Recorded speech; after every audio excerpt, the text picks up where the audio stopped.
الخلاط هنزل ببيضتين، كوبايه وربع من اللبن، 3 معالق كبار من الزيت، كوبايه من الدقيق، ربع معلقه صغيره من الملح والفلفل الاسود. هضربهم مع بعض كويس جدا، وهتلاقوا قوام الخليط ده بيبقى خفيف شويه. هجيب صاج مقاس 40 في 30، والصاج بحط عليه ورقه زبده وادهنه كويس جدا بالزيت، ضروري ندهنه كويس قوي.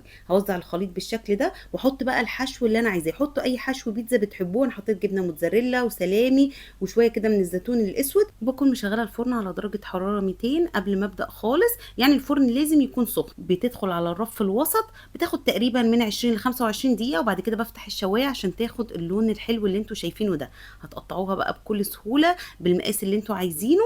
مش قادره اقول لكم بقى ريحتها تحفه ازاي. كمان طريقتها سهله جدا ومش بتاخد وقت خالص.